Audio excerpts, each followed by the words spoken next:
that if we are to make anything happen in life, we must have the courage to stand up. Stand up for our values, for our beliefs, for our passions. Stand up for our highest aspirations. Stand up for each other. My father told me as a young boy growing up in northern New Jersey, boy, you have no idea. You were born on third base with a lead towards home.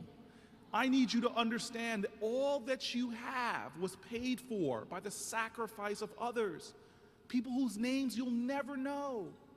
My father had to try to get money to go to college. He'll never forget this story. He says, son, I couldn't pay for my first semester and didn't earn enough money, so I sat there in a church and the minister got up knowing that I was gonna break this cycle of poverty in my family, that my mother died when I was young, my grandmother couldn't take care of me, the deacon in the church had taken me in, and now it was time to go to college, and he said, I'll never forget that these individuals I never knew were putting money in envelopes and handing it to me so I could pay my first semester's tuition before I got a job at the college to pay the rest of my way through school.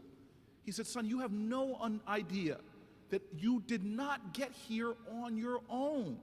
Somebody cried for you. Somebody scrubbed toilets for you. Someone helped you. You drank deeply from wells of freedom and liberty that you did not dig. You eat lavishly from a banquet table prepared for you by your ancestors. You eat the fruit from trees that you did not tend or cultivate. This is who we are.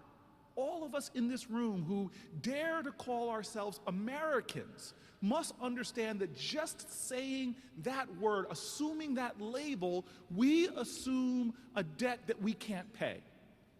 Every one of us is here because someone was there for us. And while we don't know most of their names, even us in our lives as kids had people there that weren't our family, our coaches, our mentors, people that went out of their way to look out for us. And as a result of that love, of people that understood that they had an obligation to pay it forward, we have created a country beyond our dreams. This nation, this strong community that we have created, ordinary Americans doing extraordinary things to make real on the promise of our democracy. But we are not done yet. There are kids from Oakland to Newark that stand up in the morning. I've seen them in classrooms, and they turn to a flag and they end this salute, this pledge, with 5 words: liberty and justice for all. Those 5 words are aspirational. We have failed to make them real for every single child. And it's going to take something. You see, so many of our Americans, so many of us are getting lulled into what I call a state of sedentary agitation, where we get so upset about what's happening in the world. We sit on our couches, we turn on MSNBC or Fox and get very upset. Sometimes we pull off our size 14s and throw them at the TV. But that doesn't solve problems. You can't sit there and think somebody should do something about this. We are the leaders, we are the light, we are the love that this nation so urgently needs. And this, to me, is the secret of our nation. As much as we share in a time of challenge and crisis, indeed our nation is facing the worst economy in over a generation, this is also a time where our nation is pregnant with possibilities. And the greatest natural resource for this country is not oil in the ground. The greatest natural resource of America is its children.